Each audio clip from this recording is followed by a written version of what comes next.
विचारों से की खूब लड़ाई, ज्योतिबा फूले ने समाज को सत्य की ज्योति दिखाई।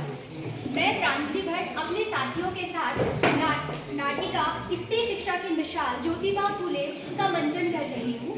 यहाँ पर मैं इस नाटक में सूत्रधार का किरदार निभा रही हूँ। इस नाटक में ज्योतिबा फूले का किरदार निभा रहे हैं चित्रेश। इस नाटिका में सावित्रीबाई फूले का किरदार निभा रही है पूजा जोशी। तो आइए शुरू करते हैं इस नाटिका को। जैसा कि हम सब जानते हैं कि भारत में आज से 200 वर्ष पहले की स्थिति क्या थी। समाज में अंधविश्वास, रूढ़िवादिता, जाति प्रथा और अशिक्षा पूर्ण रूप से फैली हुई थी। लोग अंधे हो चुके थे उन रूढ़िवादिताओं में और उस जाति प्रथा में। तो शिक्षा की ज्योत किस तरीके से ज्योतिबा फूले ने उस समय जगाई, उसी के का मंचन हम यहाँ पर कर रहे हैं। तो ज्योतिबा फूले और सावित्रीबाई दोनों उसी समाज में पढ़ रहे थे जहाँ पर ये सारी कुरीतियाँ फैली हुई थी। बाल विवाह, छोटे छोटे बच्चों का विवाह कर दिया जाता था जो बहुत छोटी उम्र के हुआ करते थे, उनसे उनका बचपन छीन लिया जाता था। किसी स्त्री का पति यदि उसका स्वर्गवास हो जाता था तो उसके साथ ही उस स्त्री को भी जिंदा जला दिया जाता था। इसके साथ साथ यदि कोई स्त्री बच भी जाती थी इस सती प्रथा से तो उसका सर मुंडवा करके उसे दर दर की ठोकरें खाने के लिए छोड़ दिया जाता था। समाज का उच्च वर्ग ही उस समय समाज के लिए नियमों का निर्धारण करता था। तो जब ज्योतिबा फूले और सावित्रीबाई फूले भी इस समाज को देख रहे थे तो उसी समाज में पले बढ़ने के कारण जब ज्योतिबा फूले 13 वर्ष के थे और सावित्रीबाई फूले 9 वर्ष की थी, उनका भी बाल विवाह कर दिया गया। अंग्रेजी शैक्षिक पद्धति का ज्योतिबा फूले पर काफी गहरा प्रभाव हुआ और उनके अंदर में जिज्ञासा जागी कि क्यों ना मैं भी शिक्षा ग्रहण करूं। और वह दिन आ ही गया जब उन्हें जॉन मिशनरी स्कूल में प्रवेश मिल गया। यहाँ से उनकी कुशाग्र बुद्धि को शिक्षा ने एक उर्वरक की तरह कार्य किया और उस उर्वरक ने उनके दिमाग और उनके मस्तिष्क को खोल दिया। वो समझ पाए उस समय की जाति प्रथा और कुरीतियों को। जैसा कि वह समाज को देखते और समझते थे वैसा ही वह अपनी पत्नी सावित्रीबाई फूले को भी बताया करते थे। तो एक दिन सावित्रीबाई फूले के सामने जो ज्योतिबा फूले है वह घर में प्रवेश करते हैं और कुछ चिंतित अवस्था में होते हैं। तो देखिए,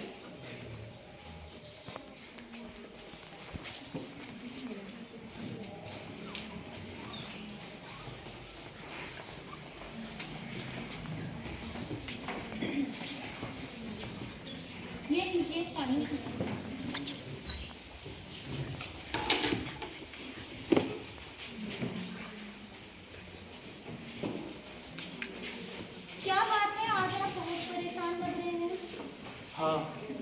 सचमुच मैं बहुत परेशान हूँ।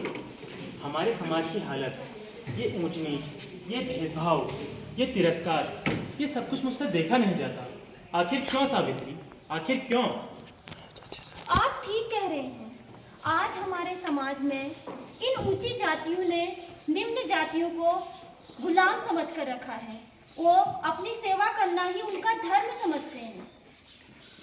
हाँ सावित्री, लेकिन ये नीची जाति के लोग समझते नहीं हैं कि इन समाज के पुरोहितों ने इन्हें गुलाम बना रखा है और यह स्वयं गुलामी को महसूस करना चाहते हैं। अगर यह शिक्षा ग्रहण करें, आगे बढ़ना चाहें तो यह आगे बढ़ सकते हैं। आखिर क्यों सावित्री, यह आगे क्यों नहीं बढ़ते हैं? आप सही कह रहे हैं। आज चारों तरफ समाज में भेदभाव, डर इस तरीके से बैठ गया है कि नीची जातियां अपने आप को गुलाम महसूस कर रहे हैं। हाँ सावित्री, इन स्त्रियों की हालत ही देख लो। आखिर इन स्त्रियों में आगे बढ़ने की इच्छा है लेकिन समाज के लोग इन्हें आगे बढ़ने देना नहीं चाहते हैं। आखिर क्यों सावित्री? अब ये सब मेरे लिए भी असहनीय हो गया है। अब हमारे पड़ोस की सुनैना बहन को ही देख लो। अभी शादी के 2 वर्ष ही नहीं हुए कि उनके पति की मृत्यु हो गई और उन्हें अपने पति के साथ ही सती होना पड़ा। उन्हें जला दिया गया। कितना चीखी चिल्लाई लेकिन किसी ने नहीं उनकी सुनी।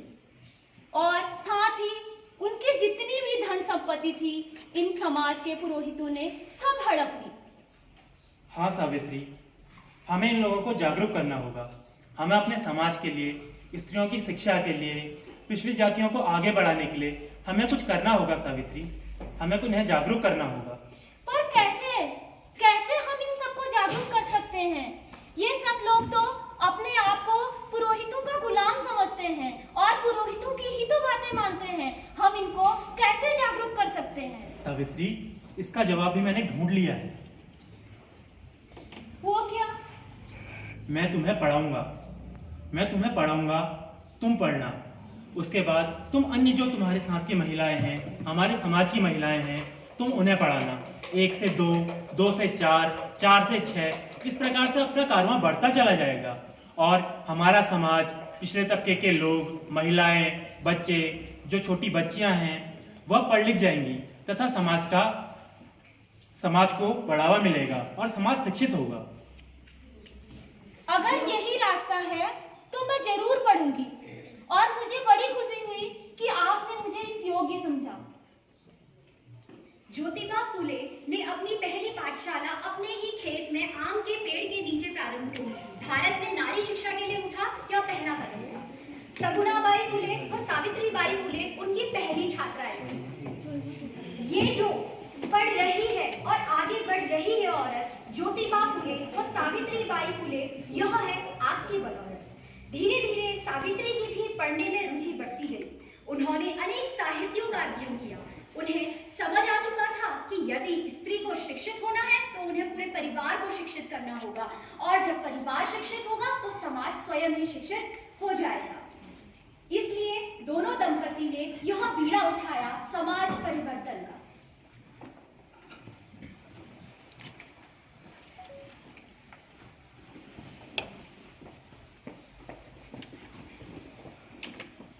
सुन रहे हैं आप? हाँ, सुन रहा हूँ, कहिए। मैंने पाठशाला खोलने के लिए हमें पाठशाला खोलने के लिए कुछ छात्राओं को एकत्रित करना होगा। हाँ सावित्री, तुम ठीक कह रही हो। इस विषय में मैंने भी कुछ समाज में कुछ व्यक्तियों से बात करी है, किंतु बहुत समझाने पर एक व्यक्ति अपनी बच्ची को पढ़ाने के लिए तैयार हुए हैं। हमें इस विषय पर लोगों से जाकर बात करनी होगी। चलिए, इस बारे में मैं भी कुछ महिलाओं से बात करती हूँ कि वो अपनी बच्चियों को मेरी पाठशाला में पढ़ने के लिए भेजें। ठीक है सावित्री, चलो।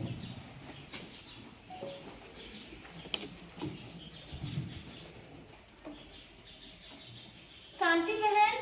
जी, कौन? मैं सावित्री। दरवाजा खोलिए। हाँ, नमस्ते सावित्री बहन। नमस्ते बहन।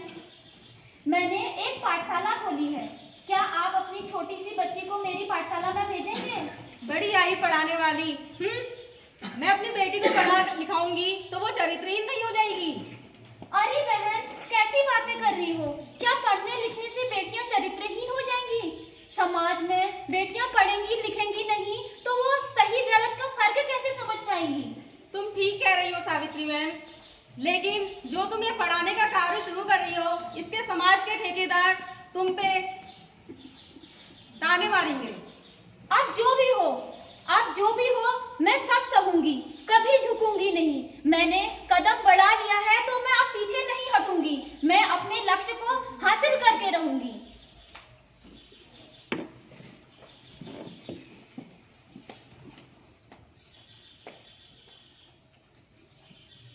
आखिरकार 14 जनवरी 1848 को पहली बालिका पाठशाला खोली गई। पाठशाला खोलना आसान काम नहीं था। जैसा कि आप देख ही रहे हैं, उन्हें काफी सारे समाज विरोधियों का सामना करना पड़ा। नारी शिक्षा की शुरुआत हो गई। धन्य है महात्मा ज्योतिबा फुले, धन्य है सावित्रीबाई। भैया जी नमस्ते। नमस्ते। कैसे हैं आप? ठीक है, बैठिए। भैया, हमारी पत्नी है ना सावित्री, हाँ। उन्होंने बालिकाओं को शिक्षा के लिए एक विद्यालय के प्रारंभ कर रखा है। आप अपनी बच्ची को भी वहाँ पर पढ़ने के लिए भेजिए। क्या ज्योतिबा, तुम भी नई नई रीति चलाने लगे हो? बालिकाएं कहाँ पढ़ने जाएंगी? अगर वो पढ़ने जाएंगी तो चूल्हा चौका कौन करेगा? उनका काम तो चूल्हा चौका करना है। भैया, आपका कहना ठीक है। बच्चियाँ चूल्हा चौका करती आई हैं, वर्तमान में कर भी रही हैं और आगे भी करती रहेंगी, किंतु अगर वे पढ़ लिख जाएंगी तो उनसे हमारे परिवार का भला होगा, हमारा समाज शिक्षित होगा और इसका फायदा आखिर हम सबको तो मिलेगा। तो आपसे मेरा निवेदन है कि जो आपकी बच्ची है उन्हें पढ़ने के लिए भेजिए। हमारी पत्नी सावित्री विद्यालय में पढ़ा रही है, वो पढ़ेंगी लिखेंगी तो आगे बढ़ेंगी। अच्छा ठीक है भैया, अगर आप कहते हैं कि सावित्री बहन पढ़ा रही है तो मैं अपनी बेटी को पढ़ने जरूर भेजूंगा।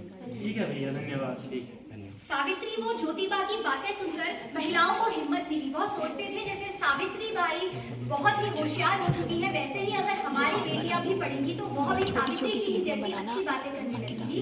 तो यह देख करके सभी लोगों ने सावित्री के विद्यालय में बच्चों को भेजना शुरू किया। सावित्री के विद्यालय में पहले 6 लड़कियों ने प्रवेश लिया। यहाँ से सावित्री बाई को ज्योतिबाई का दृढ़ निश्चय और भी दृढ़ हो गया, क्योंकि उन्हें समाज के कुछ वर्गों का हौसला व हिम्मत मिल रही थी तथा साथ भी मिल रहा था। आइए अब देखते हैं कि पाठशाला में क्या चल रहा है। आओ बच्चों आओ, ये आपकी ही पाठशाला है। आपका नाम क्या है? मेरा नाम माधवी है। वाह, आप ही की तरह आपका नाम भी है। आपका नाम क्या है? मेरा नाम लक्ष्मी है। वाह, लक्ष्मी की ही तरह सुंदर लगती हो। आज आपको गिनतियाँ आती हैं? नहीं। आज हम गिनतियाँ सीखेंगे। अपना हाथ खड़ा कीजिए, आप मुट्ठी बंद कर लीजिए, अब अंगुली खड़ी कीजिए। ये क्या है? अंगुली तो है, लेकिन कितनी है? पता नहीं। 1 1 2 2 3 3 4 4 5 5 कितनी? 5 1 1 2 2 3 3 4 4 5। तो कैसी लगी आज की पाठशाला? बहुत अच्छी। अब हम संगीत सीखेंगे। आओ हम सब पढ़े लिखे, आओ हम सब पढ़े लिखे, मेहनत करें आगे बढ़े, मेहनत करें आगे बढ़े। आओ हम सब पढ़े लिखे, आओ हम सब पढ़े लिखे, मेहनत करें आगे बढ़े, मेहनत करें आगे बढ़े। नहीं कभी किसी से डरे, नहीं कभी किसी से डरे, मेहनत करें आगे बढ़े। मेहनत करें आगे बढ़े। तो कैसी लगी आज की कक्षा? बहुत अच्छी। ठीक है, फिर से हम कल इसी समय पे मिलेंगे। सावित्री बाई फुले आज बहुत खुश है। बच्चों को पहले दिन पढ़ा करके उनके मन में एक अजीब सा संतोष था। धुंधली ही सही, परंतु भारत की एक शिक्षक तस्वीर उनके सामने उभर गई। परंतु अचानक से रास्ते में उनके ऊपर गोबर पत्थर को मिट्टी की बरसात हो गई। ये क्या था?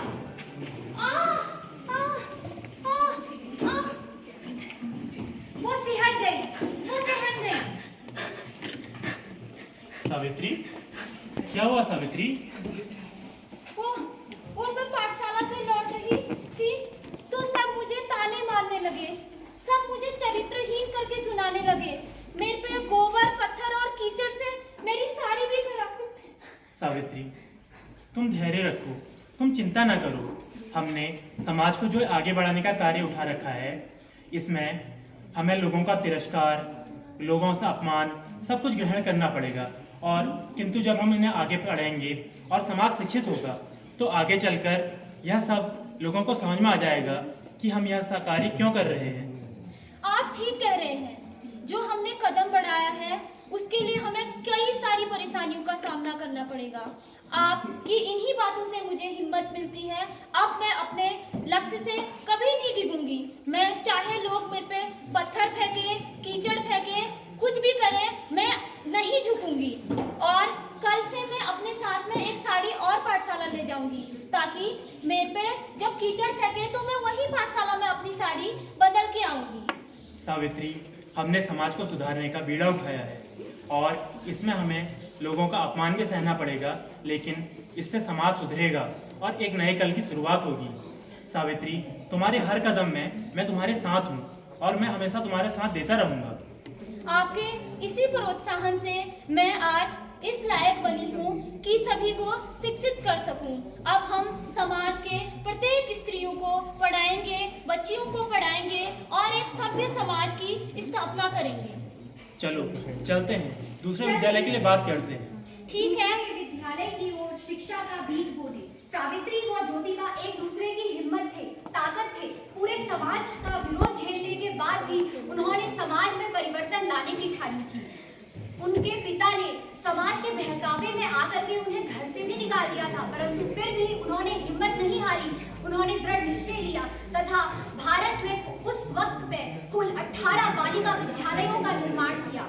आज जो आगे बढ़ रही है स्त्री, आज यहाँ पर बैठी हुई हर एक स्त्री सावित्रीबाई फुले व ज्योतिबा फुले की ऋणी है। आज जो हम पढ़ रहे हैं ये उन्हीं की देन है, क्योंकि उस समय के समाज में स्त्रियों को पढ़ने और आगे बढ़ने की अनुमति नहीं थी। वो पहले व्यक्ति थे जिन्होंने यह बीड़ा उठाया। धन्यवाद।